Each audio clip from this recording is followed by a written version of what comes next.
Eu me chamo Isabela. Tenho 38 anos. E até poucas semanas atrás, minha vida se resumia ao cheiro de terra molhada e ao silêncio reconfortante do interior do Paraná.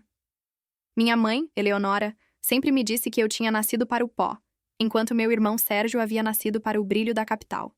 Ela nunca soube o quanto eu amava o pó da nossa fazenda Estrela do Sul, a fazenda que meu avô Olavo construiu com as próprias mãos em Lapa, uma cidade histórica, com suas tradições profundas e um orgulho familiar que era mais pesado que ouro.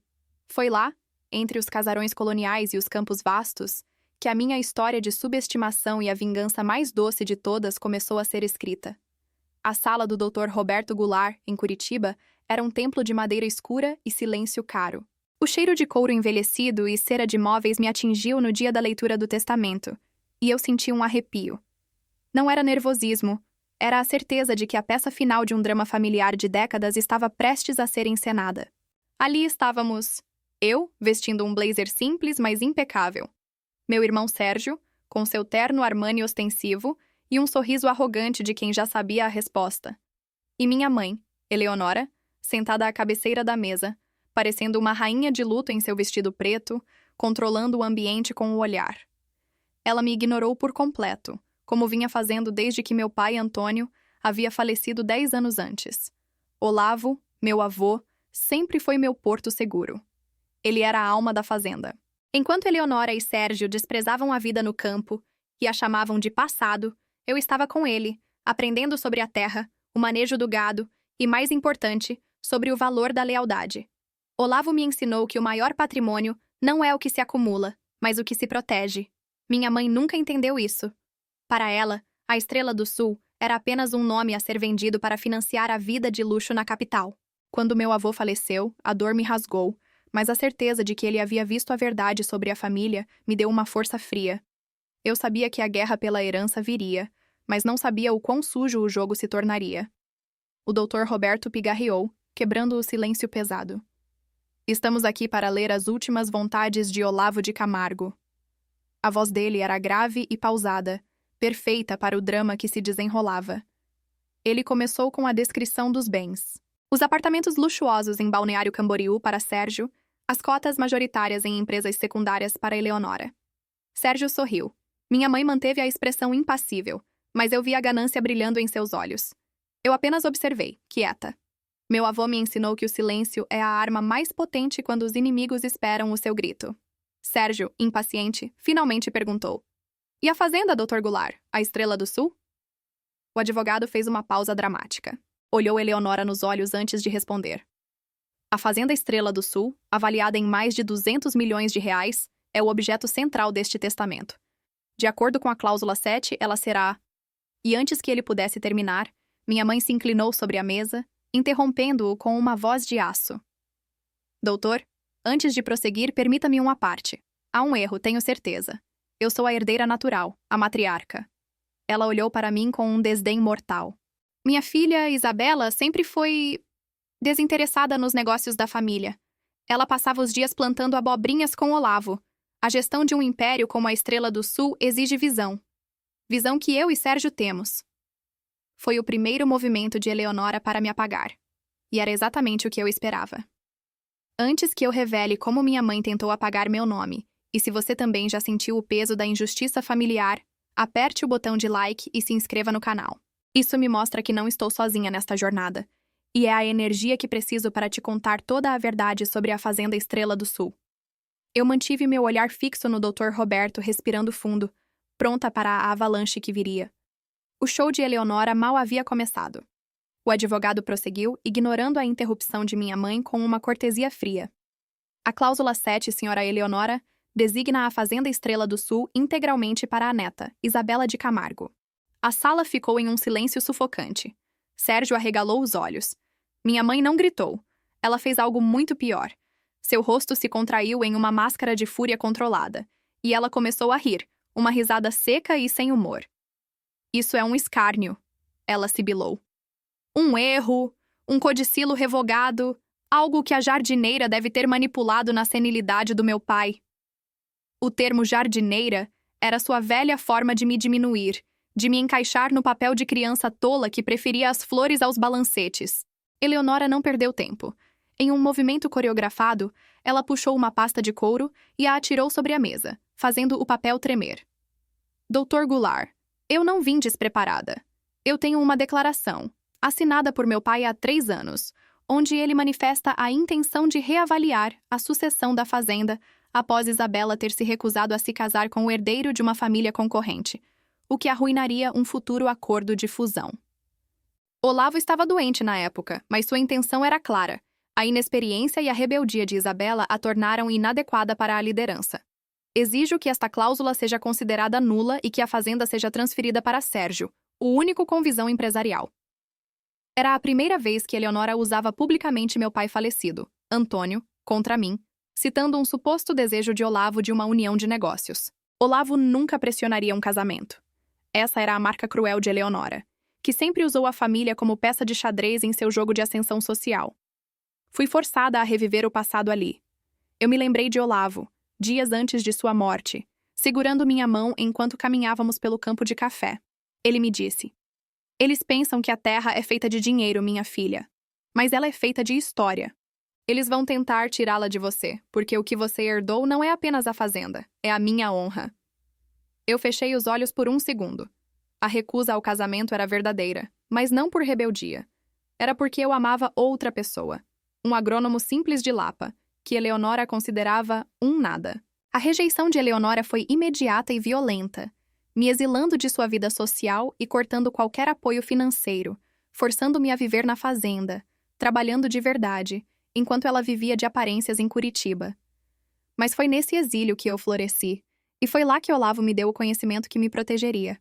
Eu aprendi sobre a gestão da propriedade, me graduei em agronomia à distância. E mais importante, eu descobri o segredo por trás do amor de Olavo pela terra e o que realmente a tornava valiosa. Enquanto minha mãe tagarelava sobre minha incompetência e a visão de futuro de Sérgio, eu sorri internamente. Ela tinha me exilado, e com isso, ela me deu a chance de aprender o jogo. Eu tinha o conhecimento, mas ela tinha o poder legal aparente. O doutor Roberto pegou a pasta dela, analisou o documento rapidamente e o colocou de lado com um gesto de desprezo sutil. Ele olhou para Eleonora, seus olhos firmes. "Senhora Eleonora, a intenção de Olavo, expressa neste documento, é notada. No entanto, o testamento final não contém nenhuma alteração a respeito. E há mais." O advogado se ajeitou na cadeira, preparando-se para o ato que mudaria tudo. Alegar incapacidade ou manipulação seria um longo processo legal que eu não recomendo. Especialmente porque Olavo se antecipou a este momento. Ele não apenas deixou a fazenda para Isabela, mas também um codicilo estratégico que anula qualquer tentativa de contestação futura baseada em falta de visão empresarial. Minha mãe ofegou, seus olhos agora fixos no Dr. Roberto. Meu coração disparou. A vingança, eu sabia, viria na forma de pura estratégia. E meu avô havia me ensinado a jogar o xadrez da vida. O advogado sorriu minimamente, uma expressão que dizia que ele estava desfrutando da queda de Eleonora tanto quanto eu. "O codicilo estratégico, senhora Eleonora", continuou ele, "não diz respeito à visão empresarial da Isabela, mas à sua capacidade de gestão legal. Olavo a preparou para a única ameaça real que a fazenda enfrentava." Ele tirou um envelope selado e o abriu. Em vida, Olavo observou a crescente pressão imobiliária e a negligência na proteção legal dos títulos de propriedade da Estrela do Sul. Há 10 anos, a fazenda foi classificada como zona de proteção ambiental, o que desvalorizava o potencial de venda para a incorporação que a senhora e seu filho tanto sonhavam. Sérgio, que até então estava em silêncio, finalmente explodiu. Olavo era um caipira. Ele se recusou a vender a parte que dava para o rio, a que valia milhões. O doutor Roberto Goulart estalou a língua em reprovação. Exatamente. E o codicilo revela que há 6 meses, Isabela não apenas identificou uma lacuna legal nos títulos antigos, que poderia ser usada por especuladores para expropriar uma porção da terra que margeia o rio Iguaçu, mas também agiu. Ela usou os próprios recursos de seu trabalho na fazenda.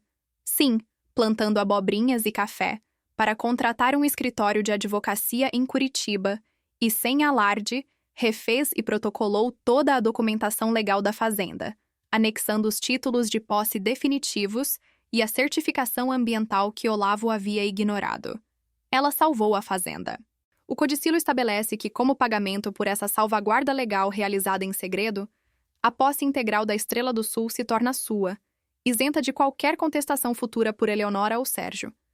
Em termos simples, senhora Eleonora, sua filha desinteressada não apenas herdou a fazenda, ela a comprou de volta em vida do Olavo, com seu próprio esforço e visão, e o avô apenas formalizou o pagamento em testamento. Seu argumento de inexperiência não tem valor. Isabela é legalmente a proprietária legítima e a salvadora do patrimônio. O silêncio que se seguiu foi preenchido apenas pela respiração ofegante de minha mãe. Seu rosto perdeu a cor e as mãos tremeram.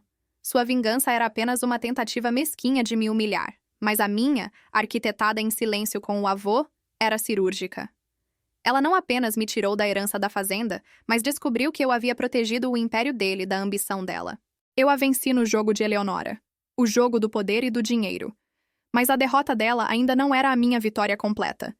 Olavo havia me alertado que a ganância dela era apenas um sintoma, não a doença. Eu olhei para ela. Eleonora estava destroçada. Não por tristeza, mas porque seu plano de anos de vender a terra para o projeto imobiliário havia desmoronado. Ela tentou uma última cartada, seus olhos marejados de lágrimas falsas. Olavo sabia que eu precisava. Depois que seu pai, Antônio, nos deixou, eu dediquei minha vida a manter o nome da família. Você não pode fazer isso comigo, Isabela. Você é minha filha. Onde está sua compaixão? Eu mantive o silêncio. A compaixão viria, mas não da forma que ela esperava. O Dr. Roberto acenou para mim como se me desse a deixa. Eu me inclinei para a frente e pela primeira vez falei. Olavo não confiaria a honra da fazenda a quem abandonou a própria honra. Eleonora, você sabe o que Olavo descobriu. Você sabe por que ele se afastou do papai antes que ele morresse. O testamento tem um anexo final, não é, doutor? O Dr. Roberto Goulart hesitou. Seus olhos procuraram os meus, e ele viu a determinação fria que minha mãe nunca notou. Eleonora, em pânico, tentou impedi-lo. Não há anexo! Não há mais nada! Pare agora mesmo! Mas eu já havia acenado. Era o momento da verdade final. A revelação que não destruiria Eleonora financeiramente.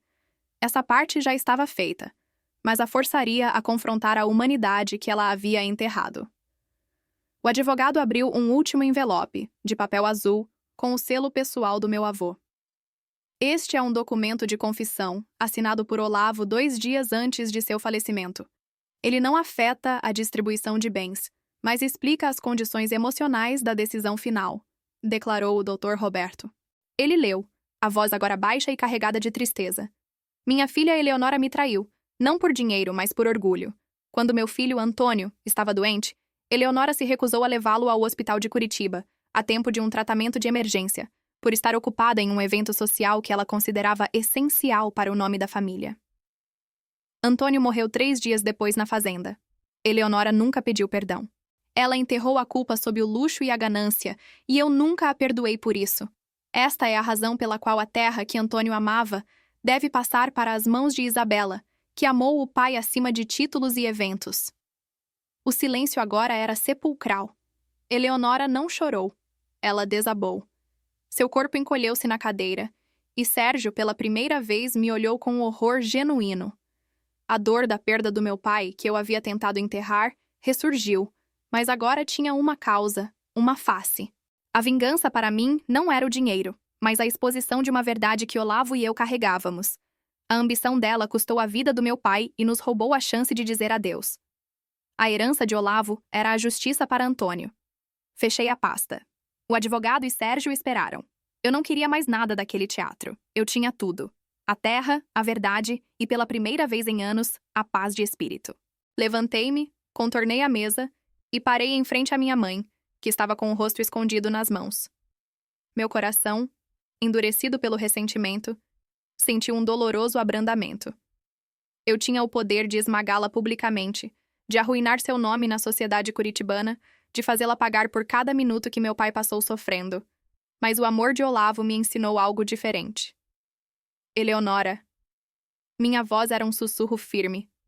Você não vai herdar dinheiro, e nem Sérgio, mas a fazenda vai continuar com o nome de Olavo. E eu, como sua filha e nova dona, vou estabelecer uma fundação de caridade com o nome de Antônio, para ajudar famílias carentes da Lapa a ter acesso à saúde que você negou ao meu pai. É o legado dele. Você não será banida, mas terá que ver a Estrela do Sul brilhar com o propósito que o meu pai teria desejado. A vingança não é o fim. É o começo de uma nova história para todos nós. Eu não disse a palavra perdão e nem reconciliação, mas o ato de não a destruir com o segredo final e de usar a fortuna para uma causa nobre, ligada à memória de Antônio, era a libertação que precisávamos. Eleonora levantou a cabeça. Não havia mais arrogância. Apenas uma mulher velha e quebrada que, pela primeira vez, viu o verdadeiro monstro que ela havia criado em si mesma. O caminho para a mudança de vida dela não seria fácil, mas estaria ali. Meu triunfo não era a derrota dela, mas a minha própria integridade. Voltei para a Fazenda Estrela do Sul naquele dia, não como a jardineira desinteressada, mas como a guardiã do legado. Minha vida havia mudado. A terra agora não era minha, mas nossa, de toda a comunidade que Olavo e Antônio amavam. Este dia me ensinou que o perdão não é um presente para quem erra, mas uma liberdade para quem perdoa. Se esta história de vingança inesperada te tocou, ative o sininho para mais dramas reais. E me diga nos comentários: se você estivesse no meu lugar, revelaria o segredo final da sua mãe ao mundo? Deixe sua resposta abaixo.